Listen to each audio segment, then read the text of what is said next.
Assalamu alaikum students. I welcome you all to our Islamic session. Students, in the last session we have completed our second lesson. Only Allah gives life and death. In today's session we'll start with a new lesson. Unit 8, Chapter 3, Allah gives and deprives wealth. In this lesson we'll understand the concept of rizq. Our lesson objective is to understand that Allah is the one who gives wealth. Allah is the only one who gives rizq. Let's start. Allah is the one who provides for the human family and all other creations. Allah subhanahu wa ta'ala provides we human beings with all the necessities of our life. And He is also the provider of other creations in existence.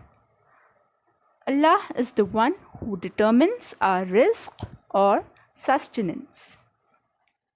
Allah's mercy is clear to all servants at all times and all situations everywhere in the world.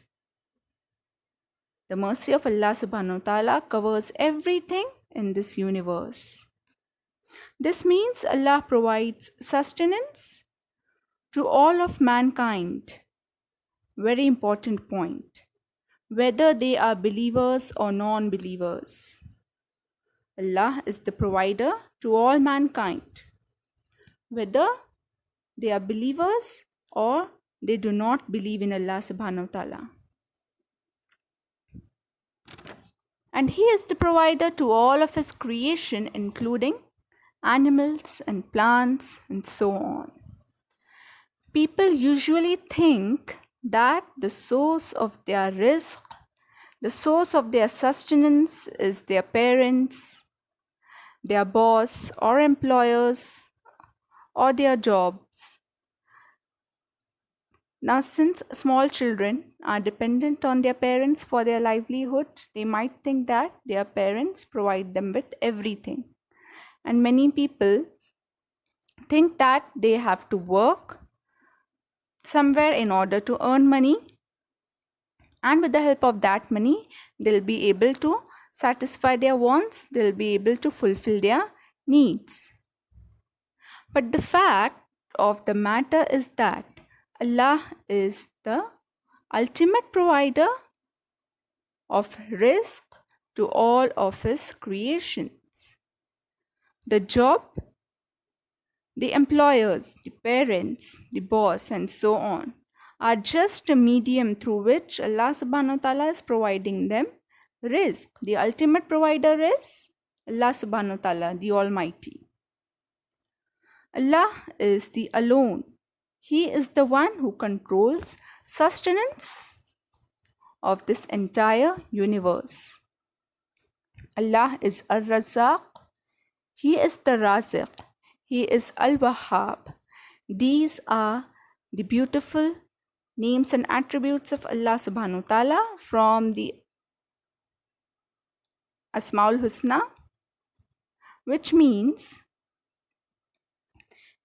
He is the only owner of provision and He is the provider forever or the ever provider.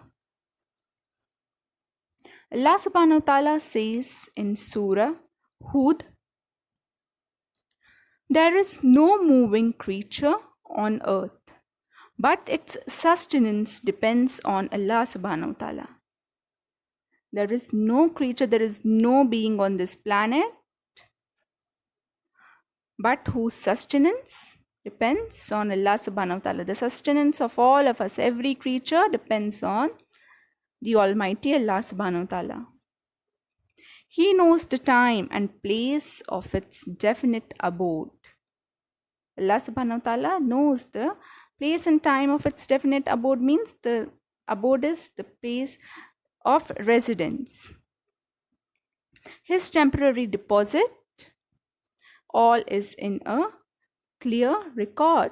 Allah subhanahu wa ta'ala has recorded everything the sustenance, the livelihood of all His creation in a book.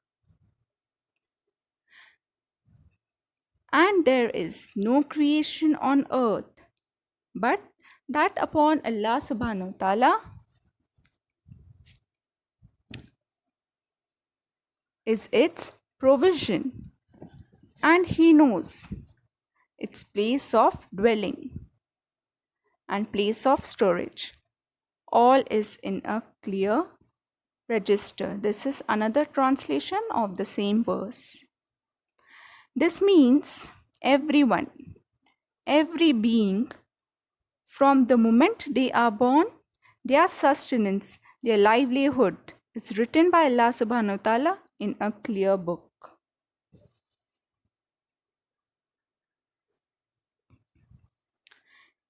In Surah Ar-Rum, Allah subhanahu wa ta'ala challenges the idol worshippers by saying,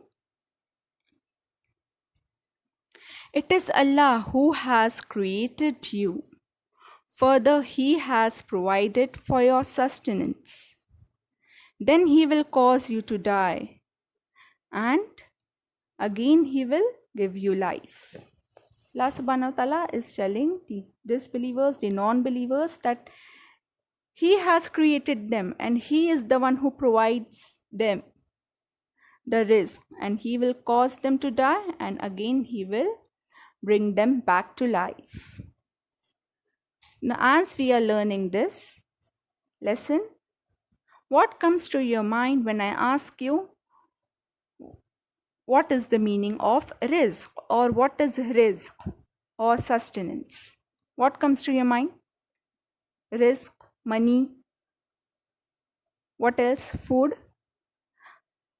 Yes, let's understand what is rizq. Often the term rizq is understood as material possession in terms of money, food, our jobs, and so on.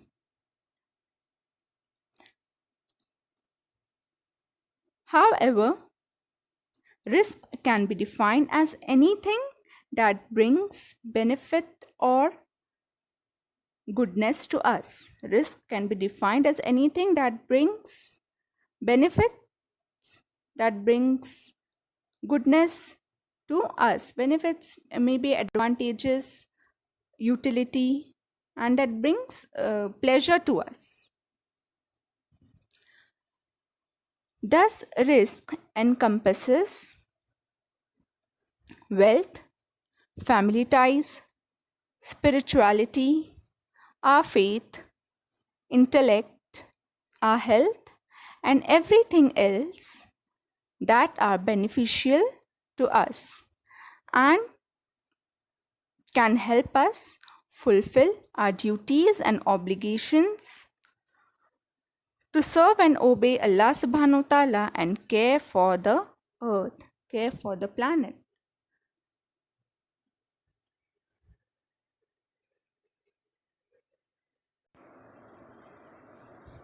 Conditions for obtaining sustenance. New subtopic. The equation of natural resources and human efforts to obtain sustenance has eloquently been presented in Suratul Waqiyah.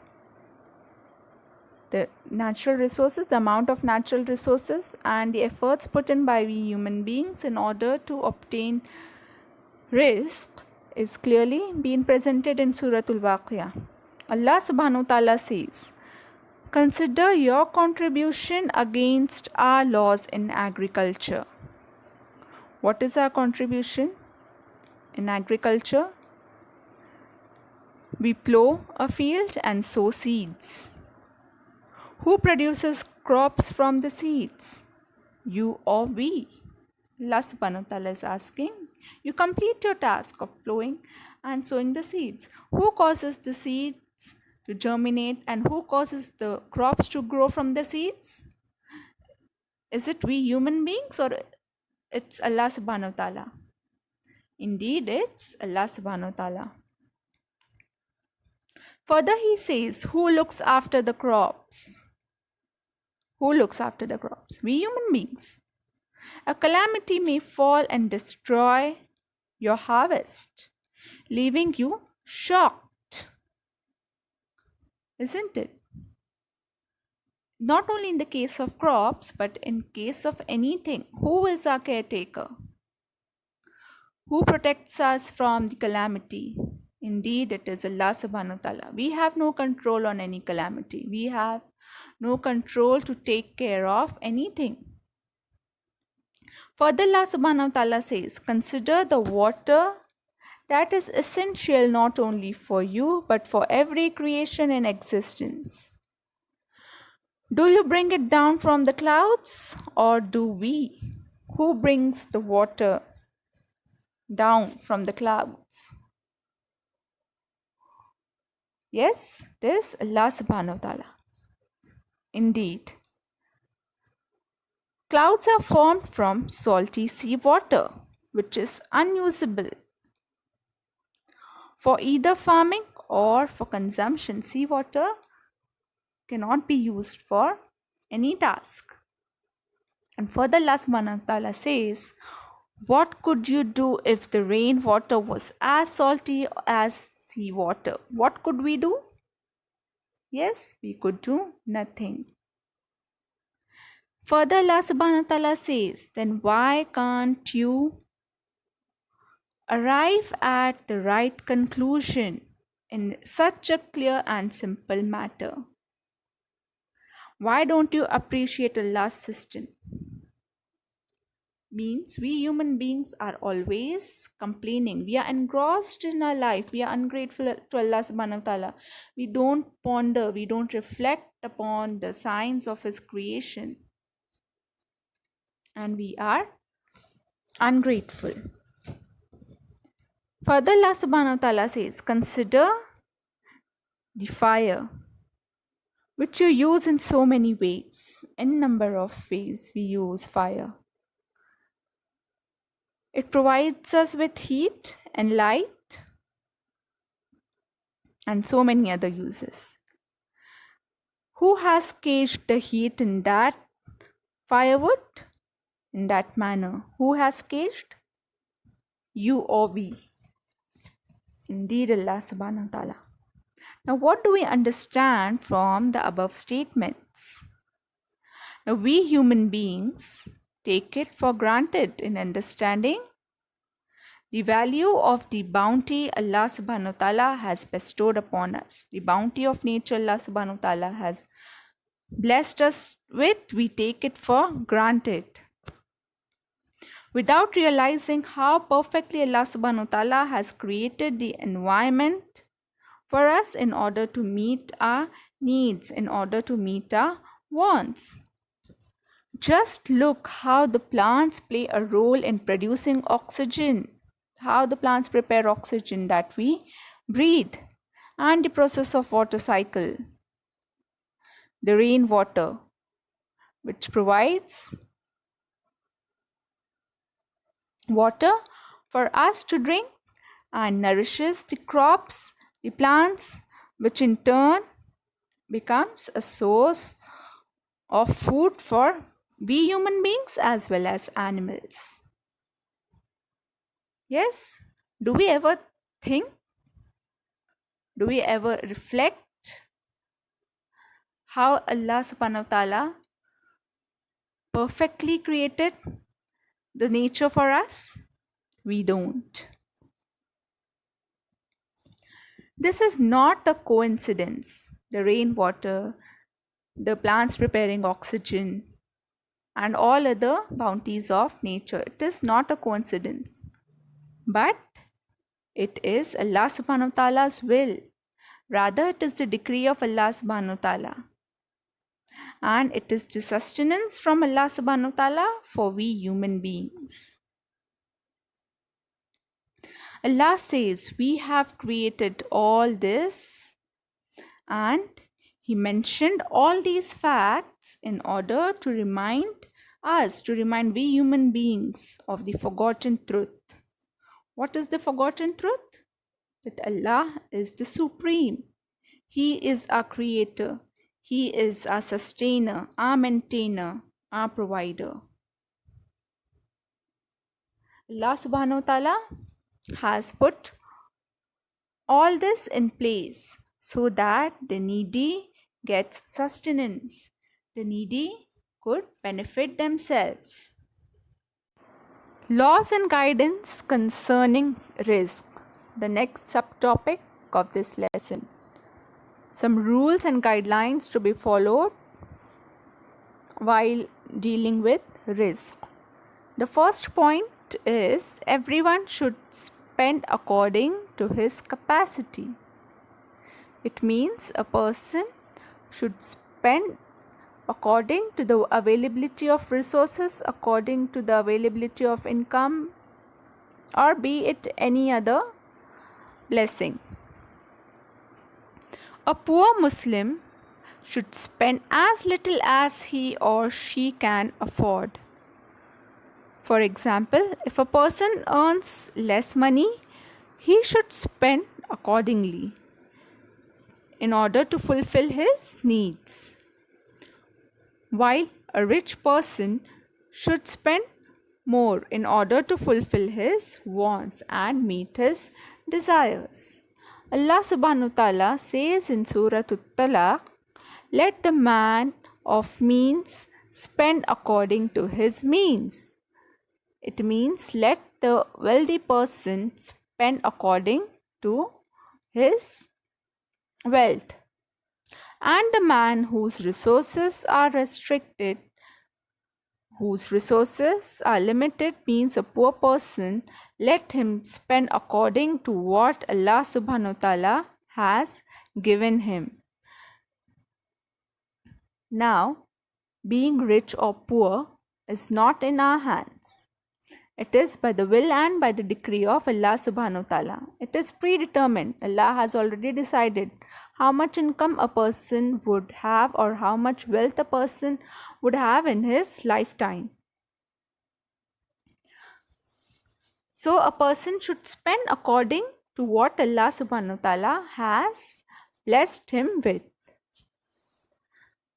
Further, Allah subhanahu wa ta'ala says that He puts no burden on any person beyond what He has given him. Allah subhanahu wa ta'ala does not burden any person beyond his capacity. He does not test a person beyond the limit what he can withstand, what the person can bear.